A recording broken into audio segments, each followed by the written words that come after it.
Veerraju gift box అని చెప్పి ఏదో ప్లాన్ చేసి ఇంట్లో వాళ్ళని ఇబ్బంది పెట్టడానికి రావడానికి రెడీ అవుతూ ఉంటాడు. మరోవైపు అంబికకి హల్దీ ఫంక్షన్ కోసం అన్ని ఏర్పాట్లు పూర్తి చేసి ఉంటారు. సుభాష్ కూడా అక్కడే ఉంటాడు. ఇంకా ఫస్ట్ ఏమో అంబికకి పద్మాక్షి, వసుధ, సహస్ర వాళ్ళందరూ పసుపు రాసి మంగళ స్నానాలు చేయిస్తూ ఉంటారు. లక్ష్మి ఏమో పక్కన నిలబడి ఉంటుంది. ఇంకా విహారీ వచ్చి లక్ష్మితో మాట్లాడుతూ ఉంటాడు. లక్ష్మి చెంపకి పసుపు రాస్తాడు. దాంతో లక్ష్మి, ఏంటి విహారీ గారు ఏం చేస్తున్నారు, ఎవరైనా చూస్తారు అని అంటూ ఉంటే, నా భార్యకి నేను రాయడానికి ఎవరు చూస్తే ఏముంది, అయినా నీలాగా నేను ప్రేమని మనసులో దాచుకోలేను కనుకం. మన పెళ్ళప్పుడు ఇలాంటి తంతులు ఏవి జరగలేదు కదా, మన పెళ్ళైతే సాంప్రదాయబద్ధంగా జరిగింది, కానీ ఇప్పుడు ఆ కోరిక నేను తీర్చుకుంటాను అని విహారీ చెప్తూ ఉంటాడు. ప్లీజ్ విహారీ గారు మీరు ఇక్కడ నుండి వెళ్ళండి, తర్వాత మాట్లాడుకుందాం అని లక్ష్మి అంటూ ఉంటుంది. అయినా విహారీ ఎంతకీ వినకుండా లక్ష్మితో అలా మాట్లాడుతూనే ఉంటాడు. ఇంకా మంగళస్నానాలు అబ్బాయికి చేయించడానికని భక్తవత్సలం సుభాష్ దగ్గర ఉండి పసుపు రాయడానికి వెళ్తూ ఉంటారు. విహారీ ఎక్కడా అని అంటూ ఉంటే మళ్ళీ విహారీ అక్కడికి వస్తాడు.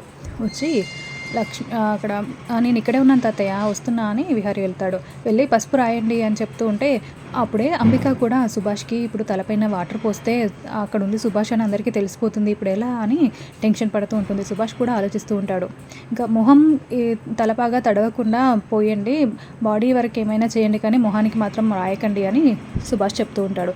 అదేంటి హల్దీ అంటేనే పసుపుతో మొత్తం రాయాలి కదా అని చారుకేశ చెప్తాడు. మీ సాంప్రదాయాలు పాటించినా కూడా నాకు కొన్ని పద్ధతులు ఉంటాయి కదా, నేను వాటిని బ్రేక్ చేయలేను అని సుభాష్ చెప్తూ ఉంటాడు. అదేంటి మా సాంప్రదాయాలంటే మీకు ఇష్టం కదా, మీరు గౌరవిస్తారు కదా అని అంటూ ఉంటే, ఇష్టమే కానీ మాకంటూ కొన్ని నియమాలు ఉంటాయి కదా, అవి నేను బ్రేక్ చేయలేను, మీరైతే పసుపు రాయండి, నేను రూమ్లోకి వెళ్ళి స్నానం చేసి రెడీ అయ్యి వస్తాను అని సుభాష్ చెప్తాడు. ఇంకా వాళ్ళ సాంప్రదాయాన్ని మనం ఎందుకు కాదనాలి చారుకేశ, అలాగే చేద్దాంలే అని అందరూ పసుపు రాస్తూ ఉంటారు. ఇంకా ఆ తర్వాత మంగళ స్నానాలు అయిపోయిన తర్వాత అందరూ అక్కడ నుంచి వెళ్ళిపోతూ ఉంటారు. ఒక బిందెలో వాటర్ ఉంటే లక్ష్మితో విహారీ లక్ష్మి దగ్గరికి వెళ్ళి లక్ష్మి పైన వాటర్ పోస్తాడు. ఏంటి విహారీ గారు ఏం చేస్తున్నారు అని లక్ష్మి అంటూ ఉంటుంది. ఇంకా తర్వాత అందరూ అక్కడ నుంచి వెళ్ళిపోతారు.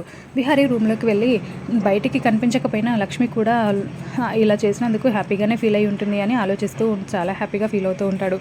ఇంకా అప్పుడే ఎలాగైనా సరే లక్ష్మికి సహస్ర నన్ను మోసం చేసిందని, ఆ ప్రెగ్నెన్సీకి కారణం నేను కాదన్న విషయం కూడా చెప్పేయాలి, లక్ష్మిని ఎలాగైనా నాదాన్ని చేసుకొని ఇంట్లో వాళ్ళందరికీ లక్ష్మి గురించి చెప్పేయాలి అని అనుకుంటూ ఉంటాడు. ఈ సహస్రకి నాకు మధ్యలో ఏం జరగలేదని, ఆ దేవుడికి నాకు సహస్రకి మాత్రమే తెలుసు, కానీ సహస్ర ఎందుకు ఇలా నాటకాలు ఆడుతుందో నాకు అర్థం కావట్లేదు అని విహారీ అనుకుంటూ ఉంటాడు.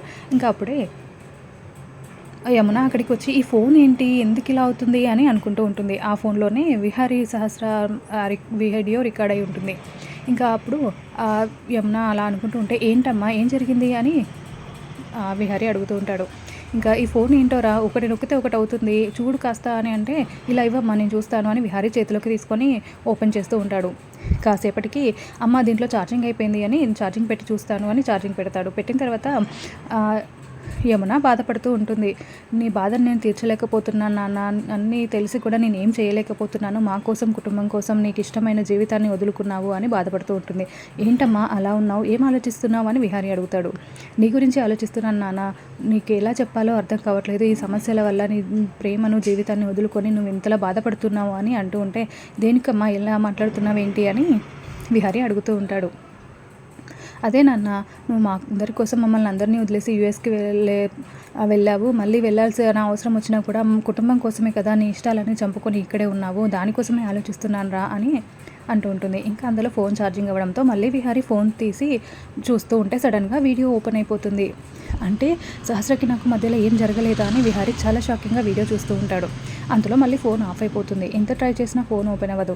ఇంకా దాంతో ఈ ఒక్క వీడియో సాక్ష్యం చాలు, సహస్రకి నాకు మధ్యలో ఏం జరగలేదు, ఆ ప్రెగ్నెన్సీకి నేను కారణం కాదు అని లక్ష్మిని నమ్మించడానికి, ఇంట్లో వాళ్ళకి చెప్పడానికి కూడా ఇది యూజ్ అవుతుంది అని దీన్ని ఎలాగైనా రిపేర్ చేయించాలి అనుకుని, అమ్మ ఈ ఫోన్ కొంచెం రిపేర్ ఉంది నేను రిపేర్ చేపిస్తాను, అంతవరకు నువ్వు నా ఫోన్ వాడుకో అమ్మ అని విహారీ ఫోన్ యమునకిచ్చి ఆ ఫోన్ పట్టుకొని విహారీ అక్కడి నుంచి వెళ్ళిపోతాడు.